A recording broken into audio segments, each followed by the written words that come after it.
Hello friends, मैं हूं निधि और आप सभी का एक बार फिर से बहुत बहुत स्वागत है मेरे इस यूट्यूब चैनल पर। इस वीडियो पे हम बात करने वाले हैं मेक इन इंडिया की। ये बात है 2014 की, जब इस इनिशिएटिव को स्टार्ट किया गया था गवर्नमेंट के द्वारा और नाम रखा गया था मेड इन इंडिया।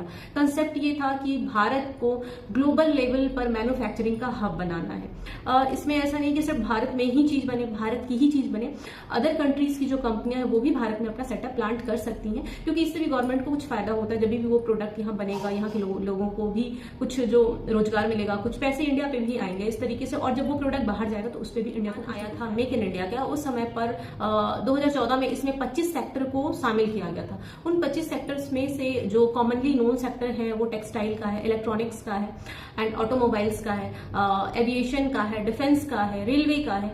ये सब चीजों के बारे पे उस समय पर ज्यादा फोकस किया गया। इनफैक्ट अभी भी इन सेक्टर्स पे ज्यादा काम हो रहा है, या हम ऐसा कह सकते हैं कि इन सेक्टर पे गवर्नमेंट ज्यादा फोकस कर रही है।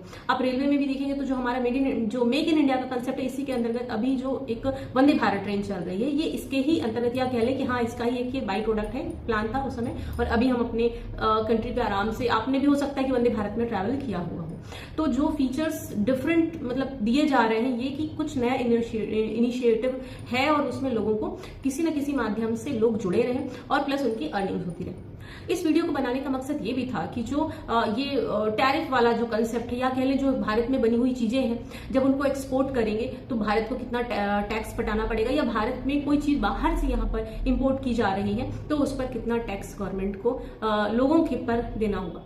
2014 के बाद से अभी तक लगभग 10 साल हो चुके हैं, और इस बीच में जो टेक्सटाइल का मैन्युफैक्चरिंग है, या जो कह लें इलेक्ट्रॉनिक्स की जो मैन्युफैक्चरिंग है, या जो FDI है, मींस फॉरेन डायरेक्ट इन्वेस्टमेंट है, वो लगभग में डबल हुआ है। इसमें कोई शक की बात नहीं है।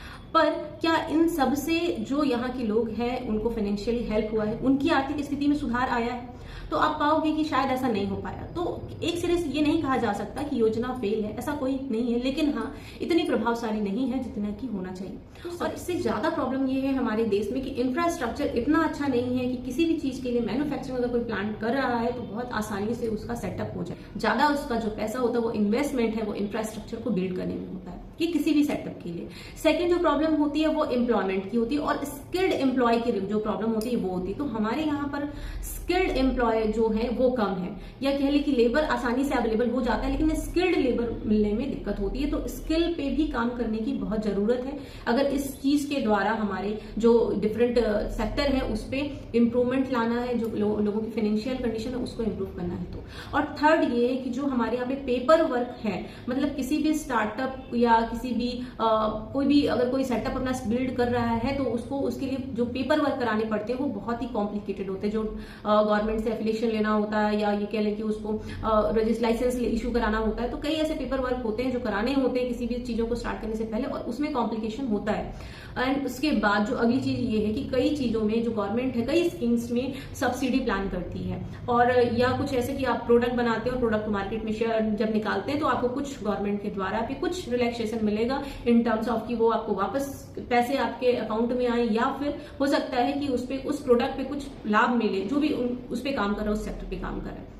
लेकिन ये जो योजना है, या ये जो कह लें कि सब्सिडी स्कीम है, इसका पैसा बिल्कुल टाइम पर आएगा, इस चीज की कोई गारंटी नहीं होती अधिक। और ये भी एक बड़ा कारण है कि नाम तो जरूर है कि make in India government promote कर रही है, लेकिन इसका इफेक्ट लोकल सोसाइटी पे ज्यादा नहीं दिखता। के लिए यही हो सकता है कि गवर्नमेंट जो है, अगर वो सच में चाहती है कि जो लोकल लोग हैं, जो जिनके लिए योजनाएं प्लान की जा रही हैं और हमारे देश में आर्थिक रूप से लोग समृद्ध हों, तो योजनाओं में थोड़ी सी और सहूलियत भरी योजनाओं को लाना चाहिए, जिससे लोगों को लाभ मिल सके। ईज ऑफ डूइंग बिजनेस अच्छा होगा कहते हैं, लेकिन उतना अच्छा नहीं है। तो गवर्नमेंट को जो अपनी पॉलिसी है इस पर भी अच्छी बनानी चाहिए, ताकि लोगों को काम करना आसान हो। और सबसे ज्यादा बड़ी बात, जो MSME है, या जो स्मॉल और मीडियम लेवल के बिजनेस ऑपरेट कर रहे हैं, उनके लिए थोड़ा सा राहत देना चाहिए, जिससे कि वो अपनी इंडस्ट्री पे और बेहतर काम कर सके और ग्रोथ कर सके, क्योंकि हर कोई बढ़ेगा तो ये देश बढ़ेगा। इसलिए आपको लगता हो कि ये योजना बहुत अच्छी है तो क्यों अच्छी है, अगर इसमें कुछ प्रॉब्लम है तो क्यों, क्या प्रॉब्लम है और क्या कुछ समाधान हो सकता है, आपको लगता है यदि कुछ, तो वीडियो पे कमेंट जरूर करें। इस वीडियो पे इतना ही, मिलते हैं नेक्स्ट वीडियो में, तब तक के लिए